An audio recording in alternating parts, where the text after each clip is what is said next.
Welcome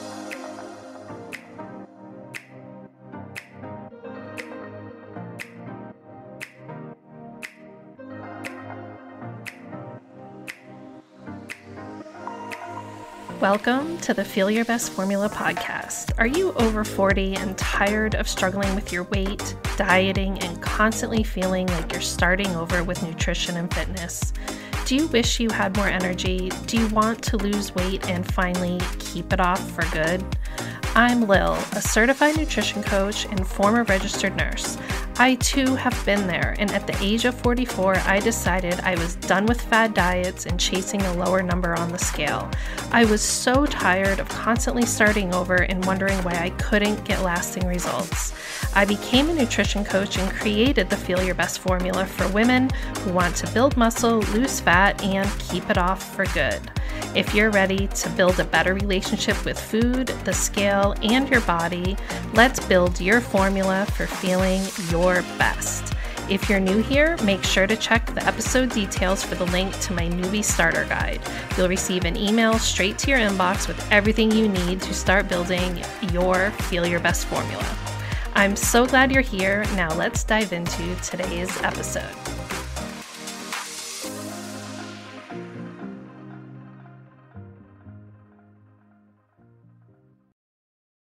Good morning. Welcome to the Feel Your Best Formula podcast. I'm Lil, and I'm recording this again because I just recorded for a very long time and then realized I was on mute. So yeah, that didn't work so well. Anyway, this is a mini session where this is part of my back to school series. I know that the kids are headed back to school. Maybe you've already dropped off one of your kids at college, and you're sitting here and you are listening thinking, I just need to get back into a routine. The summer is over. Maybe you're like me and you're actually craving the consistency that this time of year can bring. And even though the activities are going to start up, there is a sense of routine and slightly more control over your day-to-day life than maybe in the summertime where things are just a bit more chaotic. So welcome. It's back to school season. And in today's episode, we are going to talk about 3 simple shifts that you can make that are going to make long-term weight loss easier for you. But before we dive into that, I'm making an announcement right now that I have opened up one-to-one coaching spots. This is where you work with me and you sign up for a minimum of a 3-month commitment. And this is for you if you've been struggling to lose the weight, you are tired of trying to figure things out on your own. Maybe you've tried some of the tips I've shared here, but you really just need that next level of support. You want to streamline and fast track getting through the process so that you can finally get those results that you have been wanting. And I do things differently. So that's why my one-to-one coaching spots are very limited and they're probably going to fill up quickly. So if you're interested, make sure to go ahead and book a 15-minute call with me. I don't allow people to sign up for my one-to-one coaching without booking the 15-minute call because we really need to make sure it's the right fit for you. So go ahead and do that. And the next time you hear my voice, maybe it will be on the Zoom call where we were chatting face to face. Okay, so let's dive into today's mini session. 3 simple shifts that you can make that are just going to have such a positive ripple effect on your attempts to lose weight and just an overall healthy lifestyle. So number 1, we talk about this time and time again, but I really want to drive this home to you. You have to start looking at tracking as feedback. And over the summer, I do a lot of driving. We go back and forth from Massachusetts to New Hampshire. We drive a lot of back roads. I'm driving my kids places. And I noticed this summer, at least in this area of the country, there are so many of those speed signs where it tells you the speed limit, has a little radar on it, and it tells you how fast you're going. And some of them are kind of funny. There's one that I drive past every now and then that actually tells you, you're being naughty or nice, which it always makes me chuckle when I laugh when I drive by, and sometimes I might speed up a little just so it will tell me I'm being naughty. But anyway, I was thinking about why do they set up these speed signs? I don't know what you want to call them. Radar, I'm sure they have some sort of official name, but you know what I'm talking about. There's no police officer there. It's just a machine. The machine has no feelings. It is just giving you feedback. It's just giving you information. And as you're driving up to it, it's telling you how fast you're going. And it might not even be something you were thinking about. I do notice that they often place them in areas where if it's not, a spot that they want you to slow down for intentionally near a school or a crosswalk or something like that, it's often in those places on those winding back roads that we have here in New England where your mind wanders and you're probably not really giving your full attention to your driving. You're listening to music, you've got thoughts going on in your head, and you probably start driving a little faster because it kind of feels like it's okay to drive faster. But you're not aware you're going 60 and you're supposed to be going 45. And then you come around the corner and you see the sign and you go, oh my gosh, I did not even know I was driving 60 miles an hour and I really should be driving 45 here because there's a reason there's a speed limit. It will be safer. And do you sit there and freak out and say, oh my gosh, I'm a terrible person. Oh my gosh, I'm horrible. I'm so bad. No, you take your foot off the gas, you step on the brake, and you just go, okay, good to know. Now I'm going to pay attention. I'm in the driver's seat, and I'm going to make sure that, maybe I set my cruise control or whatever I need to do to make sure that I'm being more aware of my speed. And all that speed sign was doing was making you aware, giving you an awareness that you were doing something that was probably not the best thing to be doing. And you changed your behavior based on that information, the feedback that it was giving you. And after seeing so many of these setups, I just realized to myself, that is such a great analogy for the things that you're going to do when you work with me. You're going to be weighing yourself. You're going to be tracking your food. And so many of you have so much emotion caught up in this type of feedback because that is how we have been raised. We have been raised to think that the number on the scale means that we're good or bad, has some sort of value on our attractiveness and the value that we bring to the world. When you're tracking your food, you don't want to put down there that you ate a Snickers bar or you had a Whopper or you had some ice cream because you think that being honest about those things means that you're showing the world, oh my gosh, look how bad I am. Or you're telling yourself, look how bad I am, because you've placed a value on those things. But what if you could just look at the things that you track on your weight loss journey as just simple feedback, just information? Because if you're driving down the highway of life, now I'm getting into like a really corny analogy here, but you're driving along and say you all of a sudden get on the scale and realize that you are 20 pounds heavier than you thought you were. Now, is it helpful for you to sit there and freak out and start calling yourself horrible names and that you're disgusting and all this stuff? Or what if you just looked at it the same way you look at those speed signs and you say, okay, thanks for the information.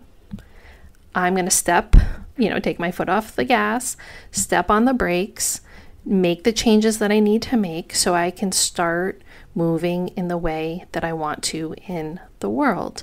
And I know that it's easier said than done. I know that because I myself, I would not say that I 100% have left behind those thoughts and beliefs of the number on the scale, meaning all these other things. But I will say that probably I'm 90% there, where I can just look at the number on the scale, decide what I want to do with that information, and just see it as feedback, not putting any morality onto that number on the scale. All it's doing is giving me information, and I can choose to use that information to move towards my goals. And getting upset about it isn't going to help at all. I mean, you can get upset and say, ugh, I really wish that this wasn't the feedback that I was getting, but it's there. And sometimes that can fuel you to start making some change. But let's start looking at tracking as feedback and remove all those other layers of emotion and nonsense that keep us where we are. They keep you stuck. They keep you from making change. They paralyze you. And let go of all of those feelings so that you can move forward towards your goals and finally let go and leave behind all those thoughts and beliefs that do not serve you. Okay? So that's number one, and we're going to have 3 total. Number 2, simple shift. Just start eating bigger meals.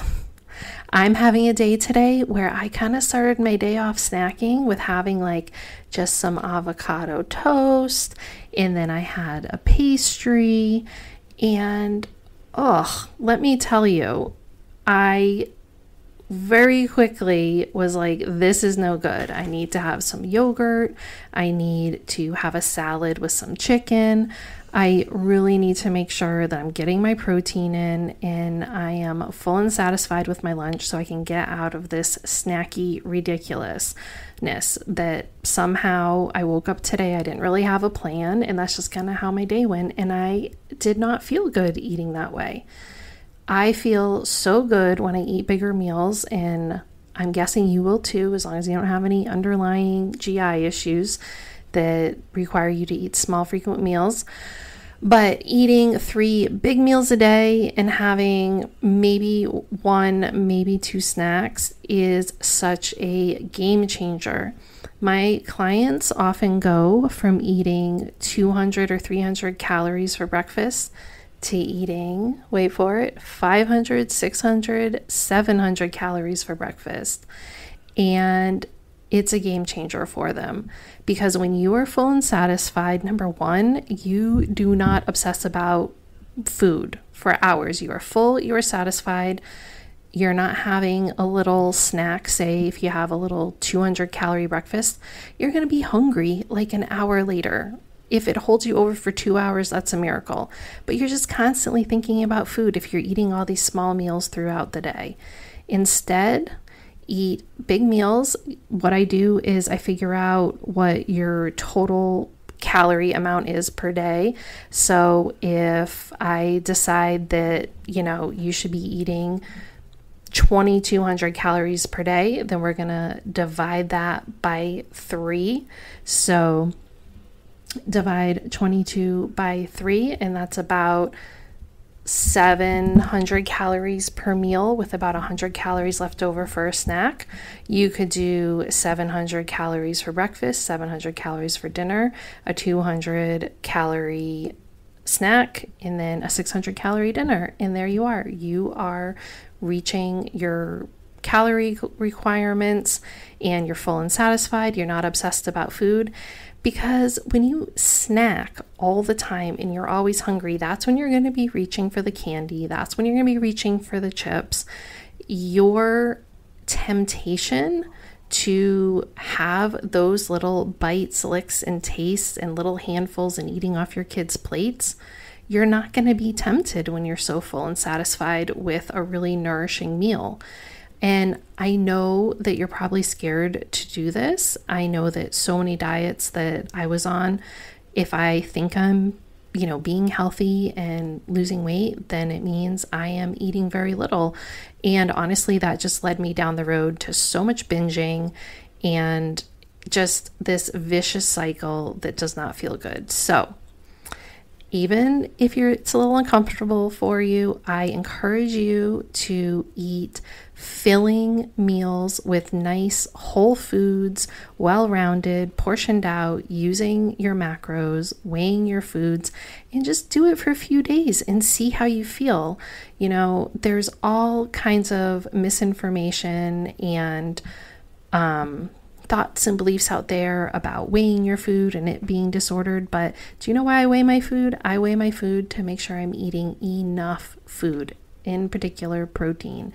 Because when you're filling up on the right foods, then it's much easier to stick to your daily calorie amount, which could be 2,000, 2,200, 2,500, 1,800 calories, whatever it is that matches the goals that you're working towards. And eating those big meals is just going to help you adhere to whatever that plan is, whether you're in a fat loss phase or in maintenance. Eating those meals is going to prevent you from going down the road of a snack attack. Okay, and number 3, this is such a big one, and this is one that I have personally worked on over the past recent, I'd say 6 months, where I have seen the benefit of this, and I was so, what's the word I'm looking for, conditioned to not think this way, that making this mindset shift was definitely challenging for me, but I'm going to share it with you.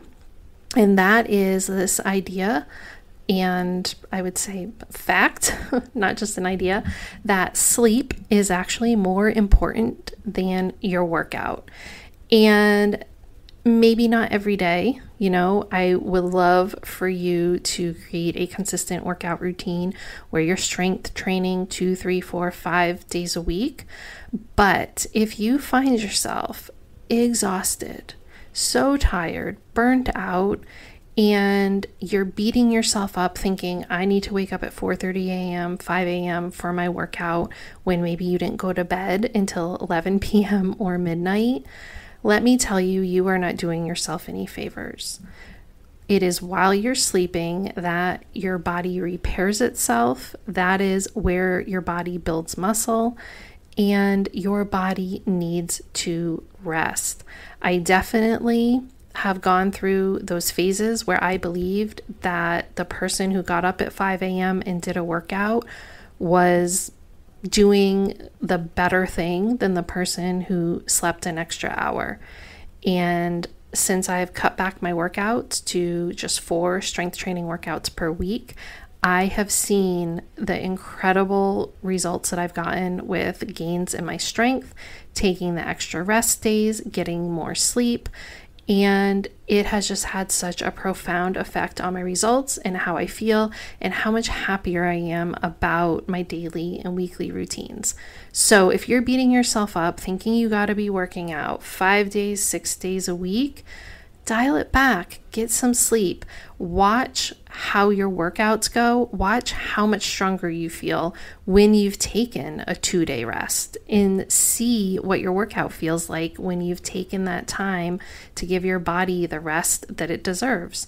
It is important to take what's known as deload weeks, which you may or may not have heard about, but especially if you're working out, lifting weights, and even if you're doing intense cardio, it's a good idea to give your body a break, maybe every 6 weeks, definitely every 12 weeks, where you just go a little lighter on your workouts if you're like me, and definitely, work out not only for the physical benefits, but for the mental health benefits. Then what I do instead is I take that time that I would spend doing a workout and I do a stretching routine or some yoga or just some extra walking and do a longer walk. So I'm still being active. I'm still giving myself that mental health benefit, but I'm not pushing my body, stressing my body, straining my body. I'm allowing my body to have time to rest and repair.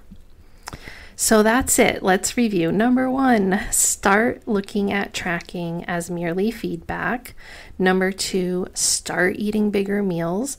And number 3, realize that sometimes sleep is more important than your workout. Okay, that's it for today's mini session. I will see you back here next week. And don't forget, if you're interested in learning more about my one-to-one coaching, just click the link in the show details, book your free 15-minute call, and we can chat. All right, have a great week. Thank you so much for tuning into today's episode of the Feel Your Best Formula podcast. If you haven't already, make sure to check the episode details for my new listener starter guide, and any additional resources mentioned in the episode can also be found in the show notes on my website.